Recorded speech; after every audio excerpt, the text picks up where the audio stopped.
Hi everybody, Dan Illman, Mike Beer, the DRF Bets Race of the Day for Sunday, September the 23rd, the Grade 2 Gallant Bloom Handicap, race number 8 at Belmont Park, one of 3 stakes races on a card that you can bet with a new DRF Bets account. Sign up at bets.drf.com and receive a 300% deposit match. Here's the field for the Gallant Bloom. 6.5 furlongs, fillies and mares going for $300,000. You can access free formulator past performances on the Race of the Day event page at drf.com. Download them, handicap along with us. We'll take the field in post position order with the number 1 still there, coming off a solid Grade 1 placing in the Ballerina. She stumbled at the start and then she finished second best to a good favorite in Marley's Freedom. It was a fast race.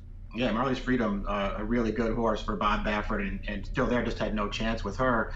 But listen, she's run really well in all 4 of her dirt starts, and I like the way that she stepped up into that Ballerina, which could have been a tough spot for her. I thought she acquitted herself well. As you mentioned, she stumbled at the start of that race. She was in behind horses for a long time, and then once Marley's Freedom, sort of took that race over in the stretch, she got clear and raced on well to be second best in there. Dan, I thought she ran well. I think in a lot of ways, she just might be the horse to beat in this race. And it'll be interesting to see if she can continue her forward progression, because she just keeps getting better with every race. Kirbys Penny is 6 for 9 lifetime on the dirt. Not bad at all for a horse that was once dangled for a $20,000 claiming tag at Keeneland in April of 2017. She is returning to the scene of her course distance graded stakes win in the Vagrancy Handicap 2 starts back. Now, last time out at Saratoga, she was coming off a little bit of a layoff in the Grade 2 honorable miss, and I was a bit surprised that she wasn't more aggressively handled coming out of the gate by John Velasquez. I didn't think that pace was especially fast, and it kind of held up. Yeah, that's very true. It felt like a race she could have been forward in. On the other hand, the horse that wound up winning the race and layering the field was Finley's Lucky Charm, and Finley's Lucky Charm is just a lot better than Kirbys Penny is. Still, that was a disappointing effort from her. We'll see if she can bounce back. I feel like in a race like this, she's got some races that look like they make her competitive on paper in this race. I think she's just in against horses, several of them who are probably just better than she is. And Vertical Oak was second in that race. She came back to win a little stake at Churchill Downs, the Open Mind, with an 88 Beyer speed figure. We have a millionaire in the field, one of 2 trained by Chad Brown. It's the number 3, Lewis Bay. And Lewis Bay was 3rd in the Ballerina. And I have to admit, I was kind of disappointed with that effort. They did not go fast that opening quarter mile, 23 seconds. She was right up close to the pace, and she just didn't have it in the lane. Of the horses coming out of the Ballerina, she might be the shortest price, and I'm not sure she's the one I'd want to take. I think all that stuff are things that I agree with.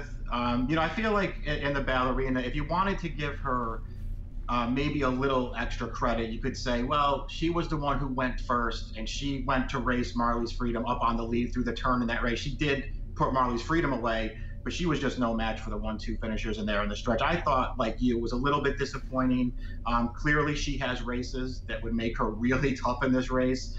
But I felt like of the 3 exiting the Ballerina, I would probably take the other 2 over her. She is classy, as you mentioned. She also likes Belmont Park a lot. Never out of the exacta from 5 lifetime starts over Big Sandy. The 4 is Highway Star, who won this race last year, and her underrated trainer has had a whale of a time getting her to the races. There's just been one little hiccup or another that's prevented Highway Star from running. When last seen, she was second to Lewis Bay in the Bed of Roses, but I'm just not sure, and I know she's earned stakes placings in her last 3 races, if she's come back as good this year as she was as a 4-year-old. Yeah, it seems like she has, and I agree with you. Especially earlier in the year, it sort of looked like she just couldn't run at all anymore. I'll give her trainer a little credit, because she's run better in her last 3 starts, but even those 3 races, they're not up to the best that this filly's capable of, and it just feels like she's probably lost a step. There doesn't appear to be a ton of gas in this race, and as we look at the Timeform US pace projector, you'll notice that Lewis Bay, your morning line favorite, is expected to be in front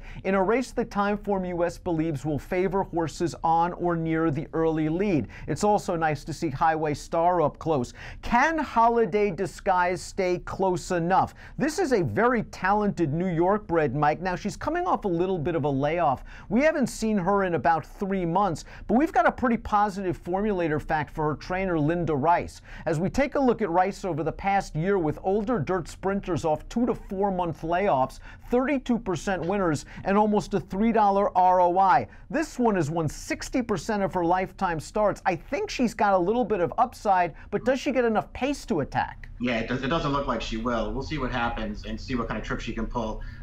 Just in addition to the Linda Rice formulator effect, which is obviously a really good one, you just want to take all her horses seriously. When you see her entering in races where you go, well, what is she doing in this race? I think you want to take those horses seriously because Linda tends to place her horses where she thinks they can do really well. And obviously, Holiday Disguise, she's a little slow on paper. But she runs nothing but good races, especially when they sprint her. I think she's a much better sprinter than anything else. None of her races that she's run so far necessarily make her a real contender in this race. But it's worth pointing out that she was pretty badly compromised last time. I mean, there was no pace going on in that race, and the 1-2 finishers just went that way around the track. So I feel like she didn't run as poorly as it looks last time. This filly's pretty good. I just don't know if this race sets up right for her running style. Fellow Keeneland grad, the number 6 Union Strike, is another one that might be compromised by a potential lack of pace. She has quality. A Grade 1 winner as a 2-year-old, a stakes winner last year. She's had little injuries here and there that have kept her from the races. Last time out, she ran in the Ballerina, and of the horses in the Ballerina, I think she was hurt the most by the lack of pace in that opening quarter mile because she tried to come from far back. She passed a couple of tired horses. I think all in all, it was a good effort and indicates that she's getting back to her best form, but I just don't see the speed here either. I agree with that. We'll see if she can get herself a little bit closer because you're right. The pace isn't really there, and she's not one of those horses who has a ton of speed. It really worked against her last time. I mean, it felt like her rider that day, Rafael Santana Jr., he tried to get her forward out of the gates. She's just not that kind of horse. She got outrun a little bit. She was really running on well at the end of that race. I thought almost caught Lewis Bay for third. I like that she's back in regular racing right now, which I think is a good thing for her. And I like that they're finally just keeping her sprinting because there's been a lot of races in her past where they tried to get a little bit longer with her. I don't think she wants to go that far. I want the Ballerina horses coming back in this race, and I want her more than the other two. Let's take a look at our top picks for the Grade 2 Gallant Bloom Handicap. You like Union Strike, perhaps wearing these down late. I'm going to go with a horse that wasn't in the Ballerina, and that's the other Chad Brown trained horse, the number 7, Your Love. And Your Love's really only bad race came in the test when they might have rushed her a little bit in only her 3rd lifetime start last year. Last time out in the Shine Again, I know it wasn't the strongest field in the world, but I thought there was a pretty good pace going on, and she was able to maintain contact while close to it on the outside. All in all, the trip worked out well, but I think she might get another good outside stalking trip. I don't think she has to be as far back as the pace projector has her. I think you're right about that. She's still got some upside too, I think. We'll see what happens. I've sort of been waiting. I really liked this horse at the beginning of her career for Chad. I've just sort of been waiting for her to really take a step forward and turn out to be really good. It hasn't happened yet.